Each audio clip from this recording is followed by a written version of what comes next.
Ajo vendosi të kishte një gjarpër në shtëpinë e saj dhe flinte me të çdo ditë. Më pas ndodhi diçka që askush nuk e priste. Kafshët janë një nga krijesat më të mira që ekzistojnë në tokë. Shumë prej tyre konsiderohen të egra sepse nuk janë përshtatur me jetën me njerëzit, edhe pse mund të themi se edhe nuk jemi përshtatur me to. Gjarpërit janë kafshë të mrekullueshme që fatkeqësisht ende keq kuptohen shumë nga njerëzit. Megjithatë, ka njerëz që guxojnë t'i adoptojnë duke na bërë të pyesin nëse është vërtet vendimi më i mirë. Në këto dy histori sot do t'ju tregojmë për rastet e grave që vendosën të adoptojnë gjarpërinjt, duke ignoruar paralajmërimet e të gjithë komunitetit të tyre. Historia e parë zhvillohet në Cadiz, Spanjë. Gjarpërinjt janë kafshë që duhet t'i trajtojmë me shumë kujdes, sepse në varësi të llojit të tyre, me një kafshim të vetëm mund të na kafshojnë apo shtrëngojnë dhe madje t'i japin fund jetës. Për të mos përmendur ato gjarpërinj që na mbështjellin trupin dhe mund të na mbytin pamundur të bëjmë asgjë për ta shmangur. Në përgjithësi, gjarpëri është një nga kafshët më të frikshme në botë dhe me arsye të mirë. Pamja e gjarpërive dhe sjellja e rrezikshme për cilin atë ndjen rrezikut e ne. Aktualisht ka rreth 3400 lloje gjarpërinjsh dhe më pak se 10% janë helmues. Pilar Sanchez, një grua 60 vjeçare me origjinë nga kjo zonë e Cadiz, jetonte e vetme në shtëpinë e saj, e shoqëruar vetëm nga gjarpëri i saj përgdhelur. Ajo ushqente dhe kujdesej për të me dashuri për 3 vjet. E po është e vetmja qenie e gjallë me të cilën ajo mund të ndante vetminë e saj, pasi djali i saj nuk jetonte në qytet. Megjithatë, ai ishte në gjendje ta vizitonte të paktën çdo muaj. Jorge nuk i pëlqeu ideja që nëna e tij kishte si kafshë shtëpiake një gjarpër dhe disa herë paralajmëroi që ta jepte në një streh për kafshë, por gruaja nuk pranoi të dëgjojë djalin e saj dhe ai nuk kishte zgjidhje tjetër veç se të hiqte dorë nga përpjekja për ta bindur nënën e tij dhe të shpresonte se gjithçka do të shkojë mirë. Kjo kafshë shtëpiake është në fakt një piton. Kur ja shitën e siguruan se ishte një kafshë shumë e qetë. Ata gjithashtu shpjeguan se për shkak të natyrës të urtë të pitonit, ai nuk është një thelp i dëmshëm. Megjithatë, ajo përdor kurthe, prita dhe si një gjarpër është shumë territorial. Çdo specie që i afrohet territorit të saj në mënyrë të pashmangshme do të sulmohet në mbrojtje. Sidoqoftë, ata e siguruan atë se gjithçka do të ishte mirë nëse ajo do të rritte atë në moshë të re. Në një rast të tillë, pitoni do ta konsideronte Polarisin pjesë të territorit të tij dhe nuk do ta sulmonte kurrë, të paktën kështu i thanë. Tani ne do të zgjojmë interesin tuaj me disa fakte kurioze rreth kësaj kafshe. Pitoni vret prenë e tij duke përdorur metodën e mbytjes pasi e fut në gojë dhe mbështjell trupin. Ushtron presion intenziv në brinjë dhe mushkëri, duke e bërë të pamundur frymëmarrjen. Pak pre arrin të mbjetoj një presioni të tillë, duke pasur parasysh forcën e jashtëzakonshme të pitonit. Rene, emri që Pilar i dha kafshës së saj, konsumon kryesisht kafshë amfibe, kryesisht bretkosa dhe peshqi, të cilët Pilar ja jepte çdo ditë. Njerëzit nuk janë pjesë e dietës së kësaj kafshe, por duhet theksuar se pitoni nëse ndihet i kërcënuar, nuk do të hezitojë të sulmojë për të ruajtur integritetin e tij. Kafshët tona shtëpiake janë të ngjashme me çdo antar tjetër të familjes dhe dëshirojnë të jenë pranë nesh në çdo kohë, qoftë ditën apo natën. Për shumë njerëz kjo do të thotë se lejojnë ata të ndajnë një shtrat, ndërsa kjo mund të jetë e pranueshme për qenë dhe macet, disa kafshë shtëpiake nuk do të lejohen të flenë në shtrat. Nëse dyshoni për këtë, merrni parasysh ngjarjet në historinë e mëposhtme. Pilar e mësoi këtë mësim në mënyrën e vështirë kur lejoi pitonin e saj të dashur të flinte pranë saj çdo natë.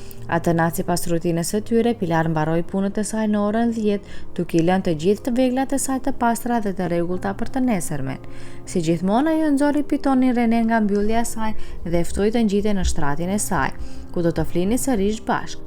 Pitoni kishte gjithmonë zakonin të lëvizte në të gjithë trupin e saj, nga koka te këmbët, gjë që për disa arsye ishte shumë ngushëlluese për Pilarin, e cila ndihej e mbrojtur dhe e sigurt ndërsa flinte.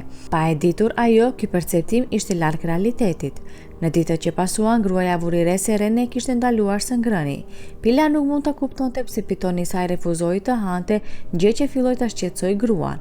Ajo mendoi se gjarpri i saj mund të ishte I sëmur dhe duhet ta çonte te I vetmi person që do të dinte për kafshën e saj besnike, te veterineri I saj. Sa më shpejt që ajo mundi, Pilar e çoi Rene në klinikën më të afërt veterinare.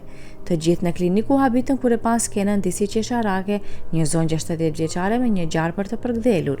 Sigurisht që nuk ishte diçka që e shihej çdo ditë. Gruaja shpjegoi gjithçka që po ndodhte me të dashurin e saj Rene dhe veterineri I bëri disa pyetje në lidhje me sjelljen e gjarprit. Midis tyre veterineri e pyeti: "A fle gjarpri me ju gjatë natës?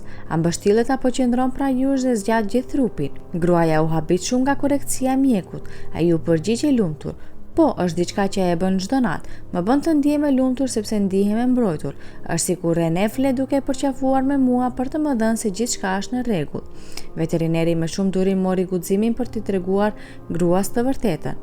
Në fakt, René nuk është dësëmur, as nuk ju përqafon, filloi veterineri me një zë të shqetësuar. Në fakt, ai po përgatitet t'ju llavoroj sa herë që ajo ju përqafon gjatë natës. Ajo që bën është të mbështillet rreth jush për të kontrolluar madhësinë e saj në krahasim me tuajën.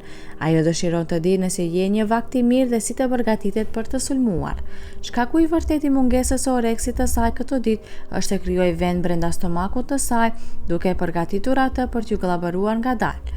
Nëse do të kishit pritur disa ditë të tjera, ndoshta nuk do të ishit këtu për të më thënë në lidhje me të. Pilari e kuptoi gabimin e saj. Ajo kishte menduar se pitoni kishte emocione njerëzore, ndërsa qëllimi i tij kryesor ishte të kënaqte nevoja themelore. Ky është një sistem shumë i zakonshëm në rastin e pitonëve.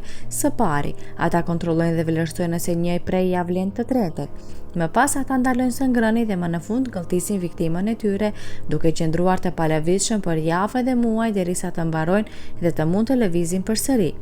Më në fund veterineri përfundoi: ju mund ta mbani pitonin ashtu siç keni bërë, por unë ju rekomandoj të mos e hiqni atë nga mburoja e tij, pasi ky do të ishte një gabim serioz që mund t'ju kushtojë jetën. Gruaja kishte qenë shumë me fat dhe tani e tutje, ajo me siguri do të mendoj 2 herë përpara se të flet përsëri me gjarprin e saj të dashur. Por kemi një rast të ngjashëm që ka ndodhur në fshatin Lavashi në Republikën e Dagestanit. Ky lajm bëri viral në rrjetet sociale sepse bëhet fjalë për momentin kur ka nxjerrë një gjarpër 1 metër të gjatë nga goja një gruaje që e ka futur aty teksa flinte. Ivana Petro, një grua 30 vjeçare, si gruaja më pashme, kishte një kafshë shtëpiake, një nga këta zvaranik të veçantë. Ivana nuk mund të imagjinonte kurrë se kjo do ta bënte që ajo të ishte një lajm në mbar vendin. Pamjet e kapura në sallën e operacionit të spitalit kanë qenë shqetësuese për disa përdorues të internetit, teksa tregojnë se si ja ka rrëshqitur gjarprin në fyt gruas. Sipas kanalit lokal Cinco TV, gjarpri rrëshqiti në fytyn e gruas kur ajo ra në gjumë me gojen hapur në një pemë jashtë shtëpisë së saj. Për të hequr gjarprin nga goja, Ivanës ju desh të anesteziohej nga mjekët. Pamjet tregojnë Ivanën tashmë të anestezuar teksa stafi mjekësor përpiqet ta hiqte gjarprin e gjatë nga goja e saj.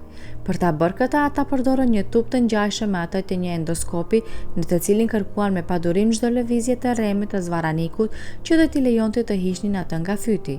Pas disa minutash mjekët ja arritën qëllimin dhe e hoqën kafshën nga goja e gruas. Ka më shumë se 3000 lloje gjarpërish në planet, dhe ata gjenden kudo përveç Antarktikës, Islandës, Irlandës, Grenlandës dhe Zelandës së Re. Rreth 600 specie janë helmuese dhe vetëm rreth 20.7% janë në gjendje të vrasin ose plagosin ndjeshëm një njeri. Gjarpërit jo helmues, të cilat variojnë nga gjarprinjt e padëmshëm llastik deri te pitoni jo aq i padëmshëm, i dërgojnë viktimat e tyre duke i gëllditur të gjalla ose duke i shtrënguar deri në vdekje. Qoftë nëse ata vrasin duke goditur me helm ose duke shtrydhur, pothuajse të gjithë gjarpërinjt han ushqimin e tyre të plot dhe ndonjëherë në pjesë të mëdha. Pothuajse të gjithë gjarpërit janë të mbuluar me luspa, dhe si zvaranik ata janë gjak ftohtë, prandaj me gjithë dashurinë që kemi për kafshët, gjithmonë duhet të kemi kujdes e posaçërisht nga gjarpërit, pasi nuk janë kafshët më të mira për t'i ruajtur në shtëpi. E pra miq, këto janë histori që sollëm për ju sot. Ndani me ne mendimet tuaja dhe mos harroni të bëni subscribe kanalin tonë.